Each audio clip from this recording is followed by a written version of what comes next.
para santri, semua nih, majelis dari luar, bapak-bapak, ibu-ibu yang di luar untuk sementara. Tapi kalian bakal jadi bapak-bapak semuanya, ibu-ibu semuanya, nenek-nenek juga nanti. Dan para pemirsa dimanapun Anda berada, kita lanjutkan belajar kita untuk mentadabburi, merenungi firman-firman Allah Subhanahu wa taala. Kita masih di surat At-Taubah. Kita sampai kepada surat At-Taubah ayat ke-56. 56.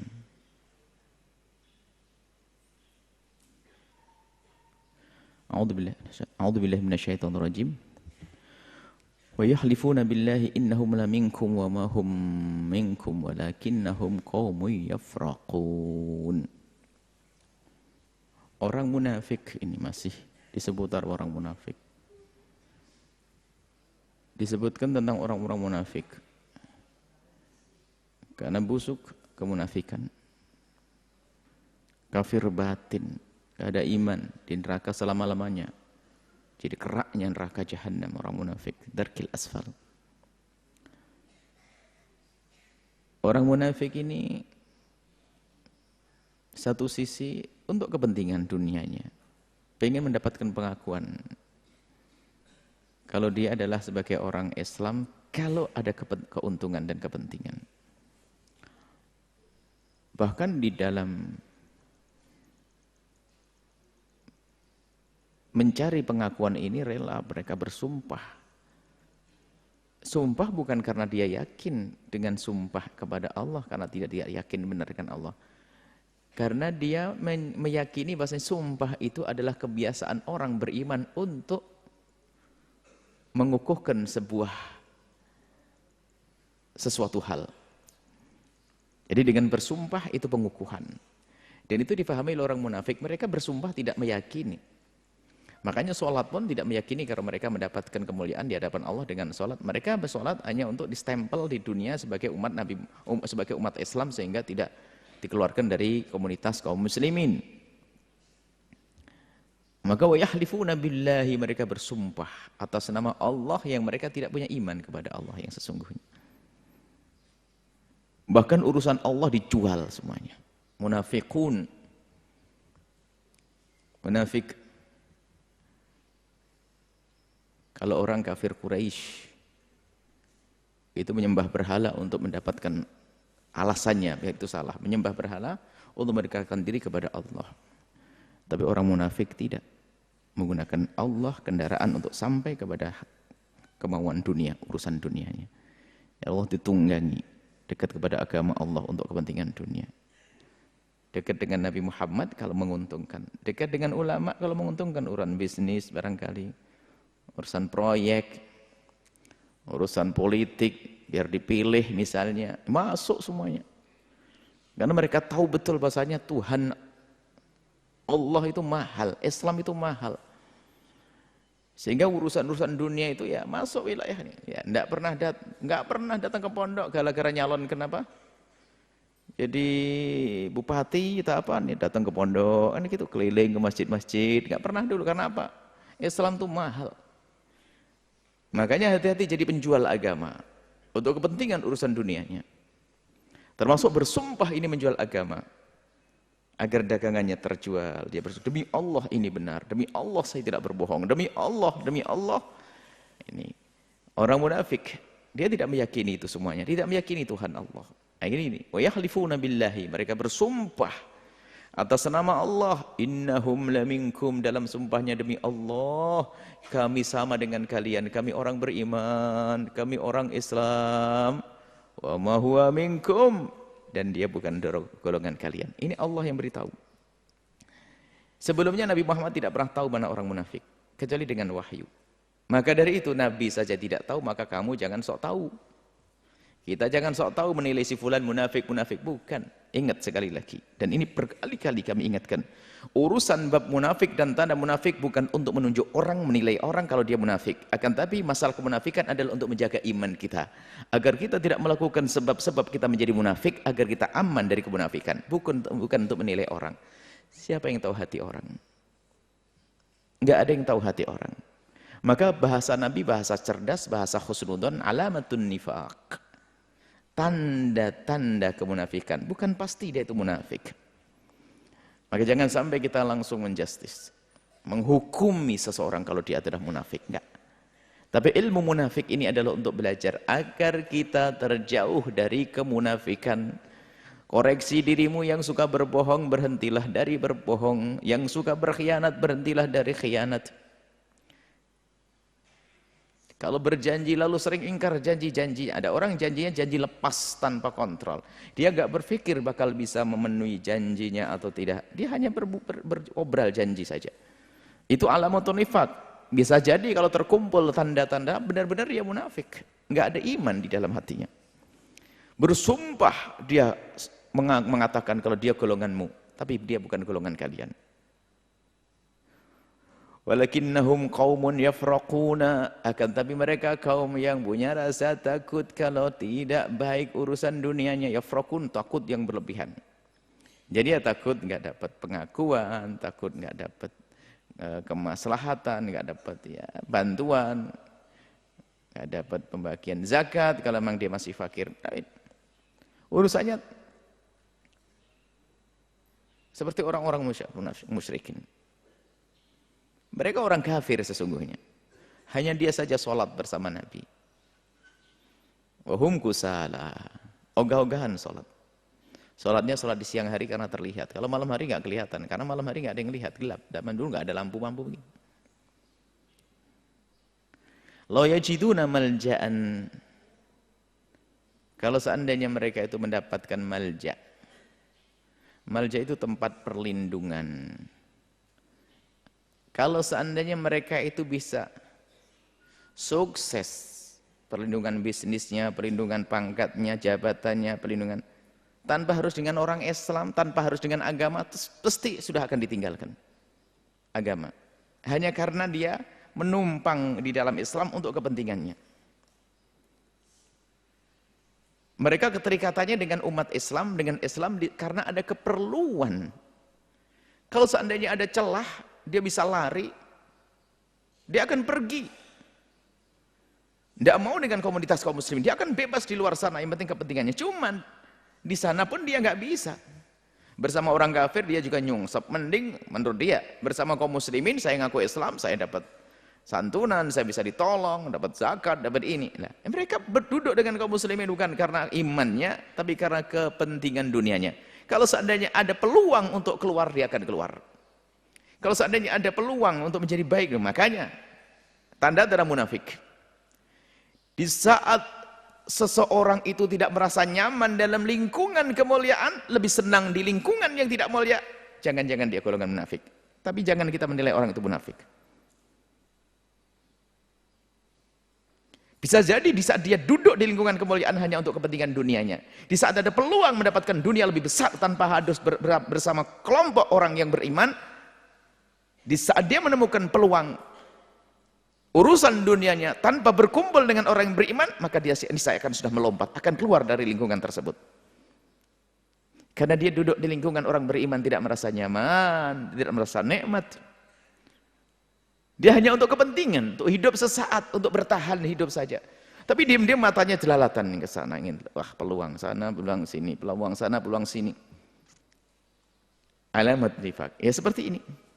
Kalau seandainya ada di luar Islam sana peluang bagi dia untuk bisa lari ke sana. Al-magharatin. Magharat itu kalau seandainya ini kayak terowongan, maksudnya kalau ada celah yang bisa dia masuk kemudian tembus bebas sana. Al-muddakhala.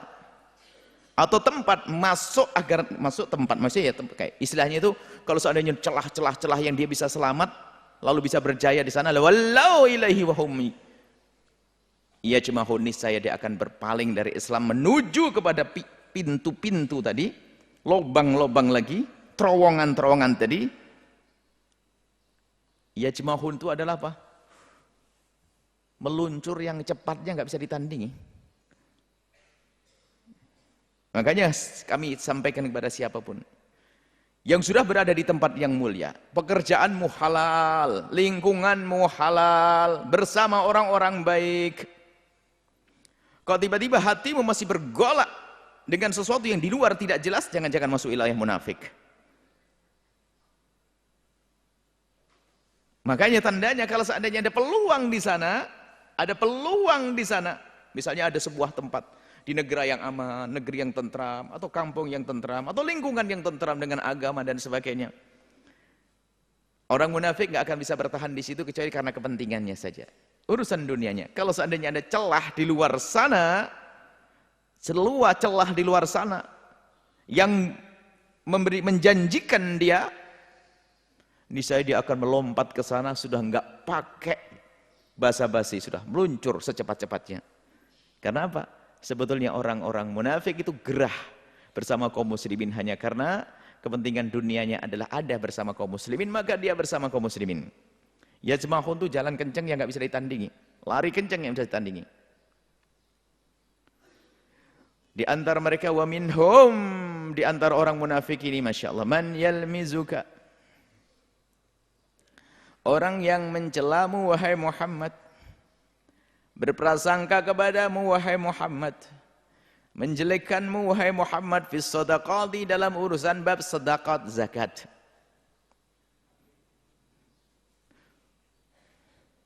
Tu'khadhu min ahniyaihim wa turaddu li fuqaraihim, diambil dari orang kaya dibagikan pada orang fakir. Orang fakir ya siapa saja, bisa saja orang fakir orang lain, bisa saja orang fakir kerabatnya Nabi. Dasar mata munafik yang dilihat adalah kerabat Nabi. Wah ini nggak bener nih Nabi Muhammad nih. Rupanya ngambil duit dari orang hanya mau diberikan kepada saudaranya. Walau suudan kepada Rasulullah sallallahu alaihi wasallam. Namanya Dzul Khaisirah. Ini bibit-bibit orang anti Islam, tapi pakai kedok Islam. Sampai Sayyidina Umar mau, ya Rasulullah, sa'adrib unuqah, tak penggal lehernya orang itu, kurang ajar. Ya Rasulullah, i'dil. Masa kepada Nabi ngomong, ya Rasulullah yang adil dong. Berani ngomong gitu ke Rasulullah. Illa ma'adil, faman ya adil. Kalau aku tidak adil, siapa yang adil? Setelah saya. Sayyidina Umar, ya Rasulullah izin kita penggal lehernya. Oh jangan. Jangan. Dia punya kelompok orang, lahu ashaban, dia mereka kelompok orang, yahkiru ahadukum salatahu ma'a salatihim. Awas, ini kelompok-kelompok orang munafik ini, modelnya ada, mereka ibadahnya kuat kadang. Ini kelompok-kelompok ini yang kurang ajar kepada Nabi ini. Ini bisa saja orang munafik, bisa saja salah dalam mengambil ilmu iman. Kalau bicara sholat, sholatnya luar biasa. Ibadahnya luar biasa. Ada sebagian seperti itu. Tapi mereka tidak kenal agama dengan sesungguhnya. Nah, Nabi melarang Sayyidina Umar untuk memenggal lehernya, biarpun dia. Hanya Nabi menyifati bahasa ini nanti akan keluar dari orang ini. Ini akan keluar, ini bersama kelompok-kelompok yang mereka itu gayanya ahli ibadah. Tapi sebetulnya mereka jauh dari agama. Baik, ini ada orang sampai seperti itu pada zaman Nabi. Suudhan kepada Nabi, ya Rasulullah, berbuatlah adil dalam membagi rezeki. Marah. Kemudian turunnya ayat ini. Wa minhum man yamizuka fis shadaqati. Fa in u'tu minha, cuman anehnya orang begitu itu. Dia kalau mendapatkannya fa in u'tu minha, dia mendapatkan radu. Wah, senang dapat. Wa illam yu'ta, kalau tidak mendapatkan minha bagian dari sedekah tersebut, idahum yaskhatun. Secepat itu dia akan menjadi marah. Langsung marah. Mengatakan Nabi tidak adil dan sebagainya. Dan memang zakat ini unik ya. Kalau urusan bangga-banggaan kekayaan, banyak orang sok kaya, pengen tampil kaya, barangnya mewah-mewah, pamer sana sini. Giliran pembagian zakat langsung bilang Pak RT, daftarkan saya sebagai orang dapat zakat. Aneh nih, memang orang begitu modelnya. Tapi kalau giliran bangga-banggaan, wow gayanya kayak orang kaya semuanya. Padahal itu kredit semuanya. Ngutang banyak, tapi gayanya begitu. Tapi kalau giliran pembagian zakat, nanti langsung Kalau tidak didaftar marah. Sehingga suatu ketika ada Pak RT atau Pak A itu tuh bingung, Buya. Saya lihat di kampung saya itu yang fakir hanya 10 biasa. Kalau di hari-hari biasa yang fakir 10. Tapi giliran pembagian zakat menjadi 100. Semuanya ngaku melarat, naudzubillah. Berjanjilah untuk memberi zakat. Ini mintalah pada Allah, ya Allah jadikan saya ahli bayar zakat. Jangan sampai kita menjadi orang menerima zakat.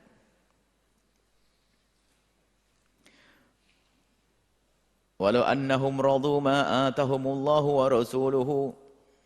Kalau memang mereka orang punya iman, niscaya mereka akan rela dengan apa yang Allah berikan, enggak pakai dia jual agama. Makanya tamak yang dibarengi dengan munafikan itu bahaya banget. Untuk jabatan menjual agama, untuk dunia menjual agama.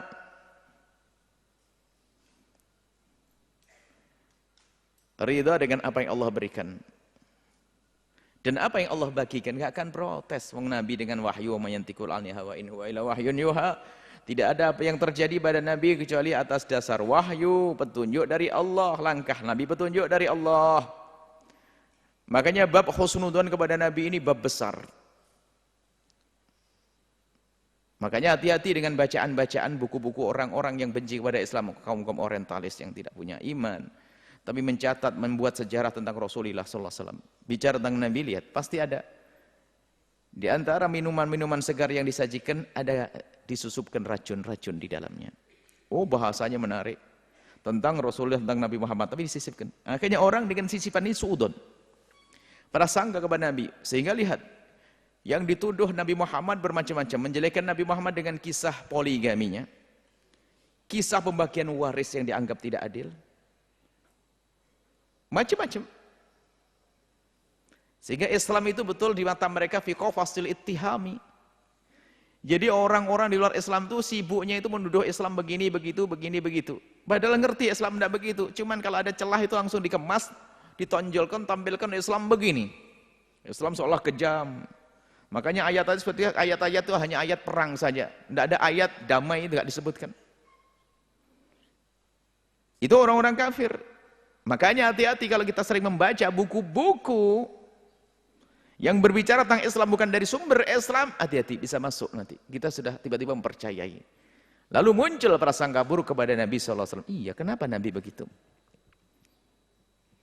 Ada seorang punya hafalan Quran yang banyak dia. Akan tapi karena prasangka buruk di saat melihat di dalam Al-Quran ada kisah Sayyidah Zainab dengan Sayyidina Zaid. Dipisahkan oleh baginda Nabi, kemudian Sayyidina Nabi menikahi Sayyidah Zainab. Padahal Sayyidina Zaid adalah hibbun Nabi. Sangat dicintai Nabi. Punya anak namanya Usama, hibbun Nabi juga. Sangat dicintai Nabi. Nabi menjodohkan antara Sayyidina Zaid. Waktu itu Sayyidina Zaid masih dianggap sebagai anak Nabi. Karena waktu itu masih diperkenankan tabanni atau adopsi. Sehingga waktu itu Sayyidina Zaid bin Muhammad. Akhirnya turun ayat Al-Quran yang membatalkan adopsi. Sehingga Zaid bin Muhammad dikembalikan kepada asalnya Zaid bin Harithah. Sekaligus dibuktikan bahwasanya kalau anak mantu nggak boleh dinikahi. Karena memang Zainab bukan anak mantu, maka Allah nikahkan Nabi Muhammad dengan Sayyidah Zainab. Nah, di saat seperti ini memang orang barat, orang kafir sana mencatat ini. Bahwasanya dikemas. Muhammad itu sebetulnya sudah pengen nikah dengan Zainab. Karena melihat kecantikan Zainab. Kemudian punya rekayasa, dicerailah Zainab sama Zaid atas nama Tuhan. Kemudian setelah itu dinikahi sama Muhammad. Nah itu kan kurang ajar kepada baginda Nabi SAW. Innalillah. Makanya kalimat ini sengaja saya sebutkan, ini adalah kalimat dusta yang ditulis oleh mereka, dan jangan sampai kita mudah terbawa hal-hal yang semacam ini. Coba seorang anak mahasiswa atau seorang pelajar membaca sejarah begitu, oh gitu ya Nabi Muhammad. Ayo, suudzon kepada Nabi. Masuk wilayah munafik. Wa minhum man yalmizuka. Kalau ini kan fis sadaqati, nanti ada fis zawajin Nabi.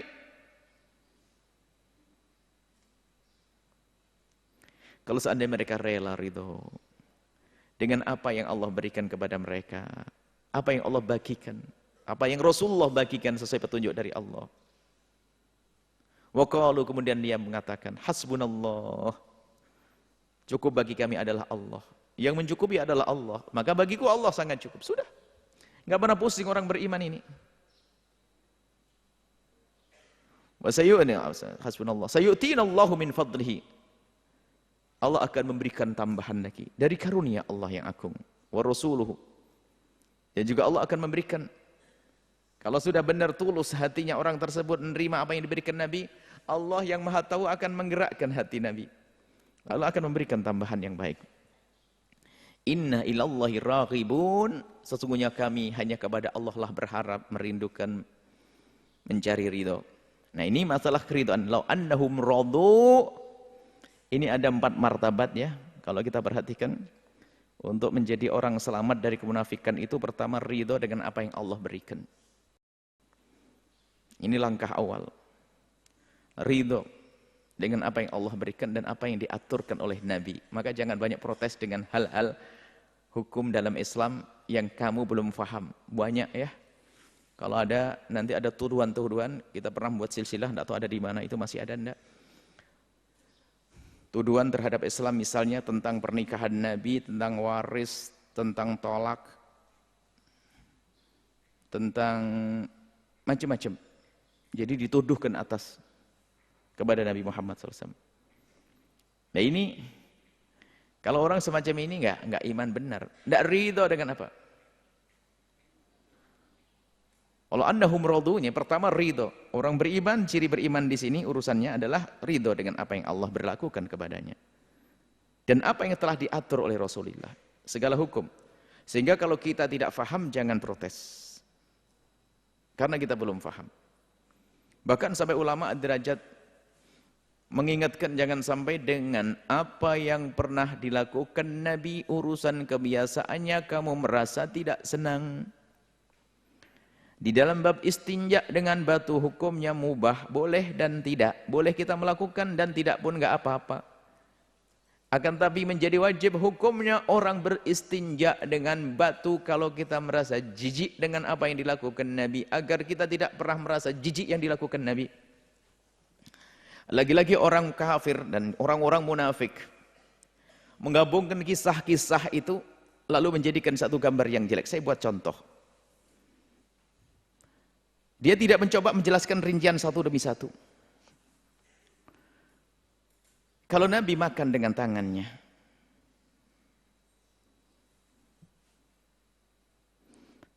makan dengan sendok boleh, tidak dilarang, tapi tanganmu sendiri kan begitu.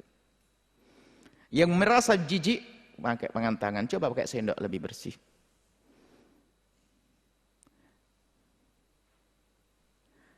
Kemudian setelah itu Nabi menjilat tangannya. Itu mereka menganggap itu menjijikkan. Coba suruh berpikir cerdas. Hei yang makan pakai sendok. Sendok itu masuk mulutmu dan masuk mulutnya orang lain. Kalau keluar masuk mulut itu lebih menjijikkan mana dibandingnya? Ini kan tanganku sendiri. Masuk tanganmu? Enggak. Masuk mulutmu? Ini pribadi, privasi, buatku. Tanganku sendiri. Dan itu aturnya tangan kanan. Kalau kita buang air membersihkan, bersuci dari tangan kiri. Ini tanganku sendiri. Keluar masuk, masa menjijikkan. Orang masukkan sendok itu mulutnya fulan masuk, lab-lab masuknya orang. Itu kan sendok yang pakai orang banyak. Coba kalau dibanding lebih menjijik mana? Sendok lebih menjijikkan seharusnya. Cuman mereka karena ingin merendahkan Nabi, dia lupa bahwasanya dia makan sendok itu sendok siapa? Apalagi di warung yang makan 1000 orang itu, masuk mulutnya 1000 orang sendok. Kan sudah dicuci. Tanganku sudah tak cuci. Bekasku sendiri juga. Dan ini kan sudah saya pakai makan. Sendok yang kau makan, apakah sekali suap kau ganti sendok? Enggak juga. Sendok masuk lagi. Satu. Istinja dengan batu, kisahnya bagaimana? Batu kan bukan batu itu. Segala sesuatu yang memenuhi syarat batu yang bisa membersihkan, kering dan sebagainya. Tisu masuk. Yang merasa ingkar dengan Nabi ternyata sekarang, kalau kita masuk bandara-bandara internasional, kota negara-negara besar, hampir tidak ada air, adanya tisu. Ayo Nabi mau diajak.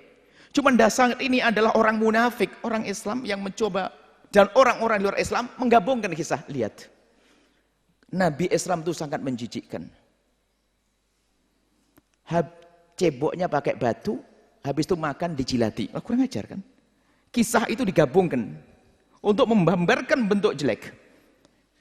Ini ada ini, makanya hal-hal begini sengaja disuarakan untuk menjadikan umat itu benci kepada Nabi Muhammad. Bayangkan, lihat. Katanya Nabi bersih, coba saya buka kejorokannya Nabi Islam itu. Lihat, istinjaknya saja tidak pakai air, bersucinya tidak pakai air, berarti tangannya kotor kan? Habis itu makan tangannya dijilati. Kok bisa habis itu makan? Memang kasusnya apa? Ini memang upaya untuk gambarannya kan begitu, padahal ini kan kisah berbeda. Dan mereka melakukan itu semuanya sebetulnya. Orang-orang yang katanya tidak merendahkan Nabi itu melakukan semuanya. Makanya hati-hati bacaan dan berguru itu. Sekolah kok di tempatnya orang yang tidak beriman. Guru berguru kok dengan profesor yang tidak pernah sujud, ini kan aneh. Makanya pulang bukan mengangkat Islam, bukan li'ila'i kalimatillah, akan tapi merendahkan Islam, cari kesalahan Islam. Dianggap dia kritis. Dia bodoh. Bukan kritis. Tidak ridho dengan apa yang diberlakukan oleh Allah terhadap Nabi Muhammad. Tidak ridho apa yang diberlakukan oleh Allah kepada mereka. Tidak ridho dengan apa yang diputuskan dan dijalankan Nabi SAW. Makanya pertama ridho dengan Allah, dengan apa yang Allah berikan. Kemudian setelah itu dia, bagi dia adalah pemberian dan semuanya, bagi dia adalah serahkan hasbunallah. Ini tingkat ridho selanjutnya. Dalam segala hal dia, musibah, bencana, kerepotan dan semuanya, hasbunallah. Wa ni'mal wakil, ni'mal maulah, wa ni'man nasir, hasbunallah. Yang mencukupi aku adalah Allah. Iya, dia berusaha menghindar dari penyakit yang heboh hari ini, menghindar dari macam-macam musibah. Iya, akan tapi tetap upaya, setelah upaya dia menyerahkan hasbunallah. Dia mencari usaha rizki, tapi tidak cara menjual agama. Kalau dimudahkan alhamdulillah, tapi tetap mengatakan hasbunallah. Setelah begitu apa buahnya keridhaan? Lihat, karena orang ridha, sayu'tinallahu min fadlih. Lihat, dia akan merasa terus karunia pasti Allah berikan. Bagi dia akan begitu mudah menyadari karunia Allah. Jadi nikmat bukan itu saja, maka akan dibuka matanya, mata hatinya untuk mengenali nikmat Allah. Sehingga fadlullah itu dirasakan, dan betul fadlullah yang ditambahkan dan fadlullah yang selama ini tidak pernah diketahui jadi tahu. Muncullah hamba yang syukur. Karena dia menjadi hamba yang syukur sehingga semua aktivitasnya ini akan diarahkan kepada Allah, maka itu puncak ridha. Inna ilallahi raghibun.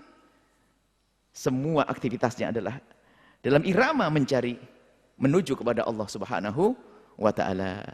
Ini mungkin yang bisa disampaikan pada kesempatan ini. Semoga Allah menjauhkan kita dari kemunafikan.